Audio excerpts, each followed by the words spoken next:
नमस्कार दोस्तों, आप देख रहे हैं दैनिक रुड़की। आपको बता दें अभी हम हरिद्वार रोड स्थित एक होटल में हैं और आपको बता दें यहाँ पर भारतीय जनता पार्टी हरिद्वार के लोकसभा प्रत्याशी त्रिवेंद्र रावत ने पूर्व कैबिनेट मंत्री मदन कौशिक, हरिद्वार विधायक द्वारा, भाजपा के वरिष्ठ नेता मयंक गुप्ता के द्वारा यहाँ पर एक पत्रकार वार्ता का आयोजन किया गया है। आपको बता दें कि कल गिनती होनी है, उससे पहले ये पत्रकार वार्ता की गई है। साफ तौर पे त्रिवेंद्र रावत ने कहा है कि उत्तराखंड की पांचों लोकसभा सीटें वे जीत रहे हैं। साथ ही देश के अन्य राज्यों की जनता ने जो उन्हें प्यार व समर्थन दिया है, उसके सहयोग से 400 सीटें भारतीय जनता पार्टी लाकर अपनी बहुमत सरकार देश में फिर से बना रही है। साथ ही उन्होंने कहा है कि हरिद्वार की सबसे बड़ी समस्या खनन की है, जिसको लेकर उन्होंने अधिकारियों को भी सचेत किया है और उन्होंने कहा है कि सावधान हो जाइए, हम आ रहे हैं। साथ ही आपको बता दें प्रेस कॉन्फ्रेंस के बाद यहाँ पर भाजपा के कार्यकर्ताओं एवं पदाधिकारियों की उन्होंने बैठक भी करी। मैंने संबंधित अधिकारियों को भी उसके लिए आगाह कर दिया है।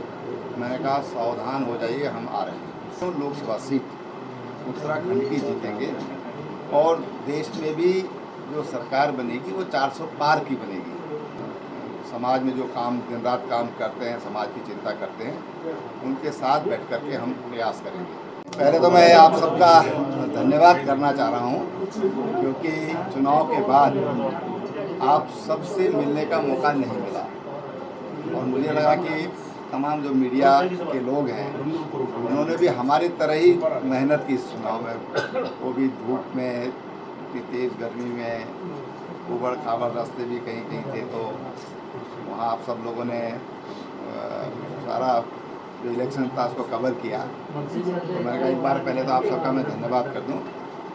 दूसरी बात मैं जो कहना चाहूँगा कि, और तब भी मैंने एक बात कहता था बार बार कि हम पांचों लोकसभा सीट उत्तराखंड की जीतेंगे और देश में भी जो सरकार बनेगी वो 400 पार की बनेगी। और अगर आपको ध्यान हो तो मैं कहता था कि हमने जब 2014 का इलेक्शन लड़ा तो हमने जनता से बहुमत मांगा, तो जनता ने हमको बहुमत दिया।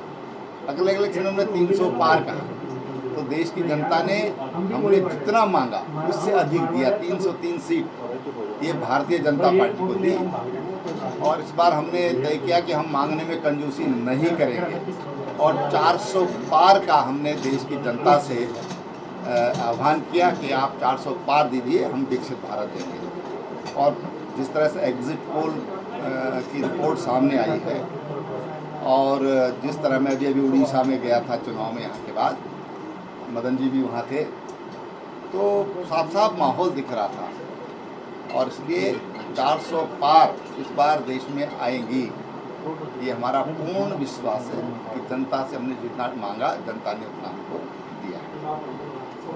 प्रथम मुद्दे क्या रहेंगे हरिद्वार लोकसभा में? ये तो देखिए, मुद्दे तो चुनाव के दौरान मैंने तमाम गिनाए हैं, लेकिन अब हम प्राथमिकताएं तय करेंगे पार्टी के कार्यकर्ताओं के साथ बैठ कर के।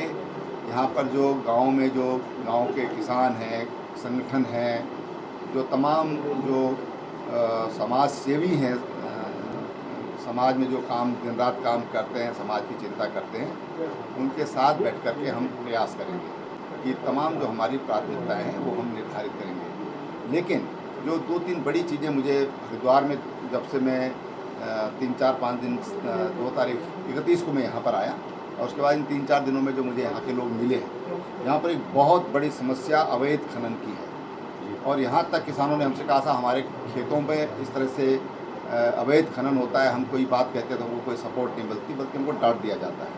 तो मैं अपने किसान भाइयों के आश्वस्त करना चाहूँगा कि उनकी खेतों को हम बर्बाद नहीं होने देंगे। उसके लिए हमको जो संघर्ष करना पड़ेगा वो हम संघर्ष करेंगे और मैंने संबंधित अधिकारियों को भी उसके लिए आगाह कर दिया है। मैंने कहा सावधान हो जाइए, हम आ रहे हैं। कि हम जब कोई भी काम करते हैं हम एक टारगेट फिक्स करते हैं और उसको पाने का प्रयास करते हैं, ठीक है ना। अब आप कहोगे साहब 400 नहीं आई, 399 आई, ये क्यों नहीं आई, तो इस बात का तो कोई जवाब नहीं है।